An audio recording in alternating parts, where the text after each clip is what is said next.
Kubur, istilah yang digunakan dalam syariat kita, digunakan untuk semua jasad manusia, kita bicara manusia, atau hewan yang kelihatan dengan panca indera, yang digunakan untuk meletakkan jasadnya.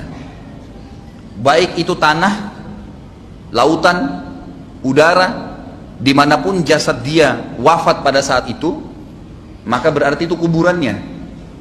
Seperti contoh begini, bagaimana kalau seandainya sekelompok muslimin naik kapal, perjalanannya jauh, anggaplah sebulan perjalanan, 2 minggu perjalanan atau seminggu perjalanan, mereka berada di tengah-tengah lautan, lalu ada satu kru kapal yang mati.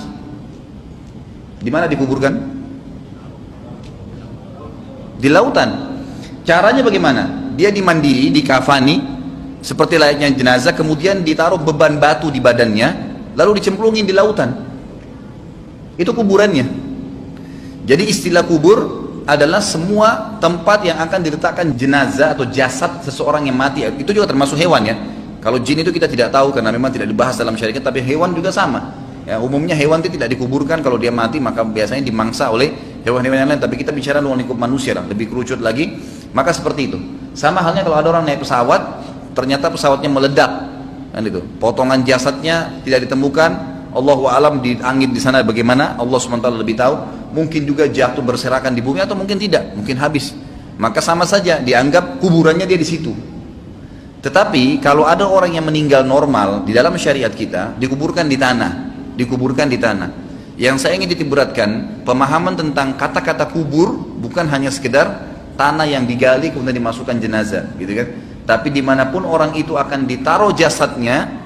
Kalau tadi dia meledak di atas kapal atau dia ditenggelamkan di lautan, kalau dia meninggal di darat itu tentu tidak boleh kecuali harus dikuburkan. Dimasukkan, maksudnya jadikan kuburannya dalam tanah, dan tentu ada hukum syar'i sendiri ya.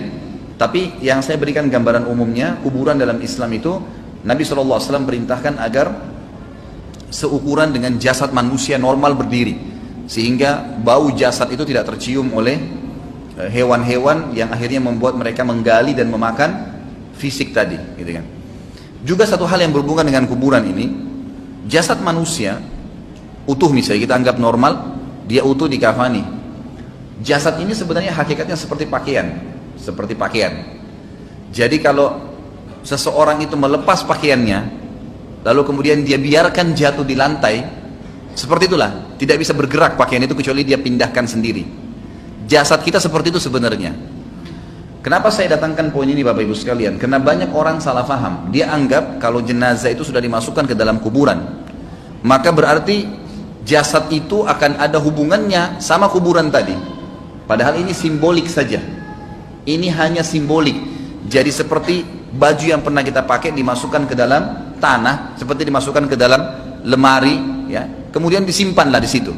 Nanti dengan hikmah Allah SWT akan dimakan oleh tanah. Tidak ada hubungan sama sekali dengan ruhnya. Tidak ada lagi hubungan dengan ruhnya di kuburan tadi, di tempat diletakkan jasad itu. Karena di dalam istilah agama kita, selain kuburan yang berhubungan dengan kematian, yang namanya alam barzah. Alam barzah ini adalah tempat yang kita tidak ada yang tahu. Nabi Muhammad SAW dan para sahabat pun tidak ada yang menukil, tidak ditukil kepada kita di mana itu alam barzah. Kalau bagaimana ada keterangannya, di mana kita tidak tahu.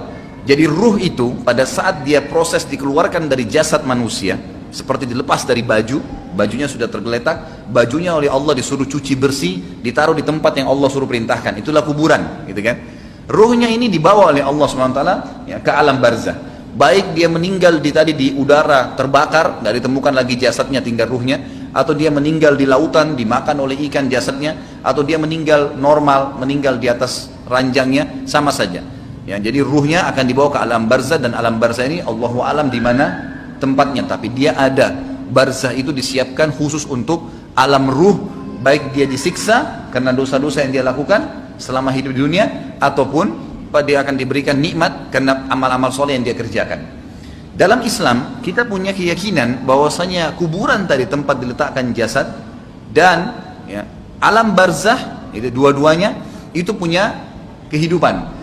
Kalau kuburannya sendiri tempat diletakkan jasad itu hanya simbolik diletakkan, tapi yang lebih difokus sebenarnya adalah masalah alam barzahnya. Jadi tadi kuburan itu hanya untuk meletakkan jasad saja, dan itu simbolik, gitu kan. Orang tahu di atasnya ada tumpukan tanah, ada batu nisan, udah orang tahunya itu kuburan, tempat jasadnya ditaruh, simbolik. Tapi apakah orang itu ada dalam situ? Sudah nggak ada, ruhnya sudah pergi ke alam barzah. Ya, nanti di hari kiamat akan ada pembangkitan sebagaimana saya jelaskan yang lalu. Allah turunkan hujan, lalu menerpah tulang-tulang ekor yang tersisa, kemudian tumbuh dibuat jasad baru, lalu ruhnya kembalikan, dibawa dari alam barzah, ditiupkan atau dimasukkan kembali ke dalam jasad yang baru.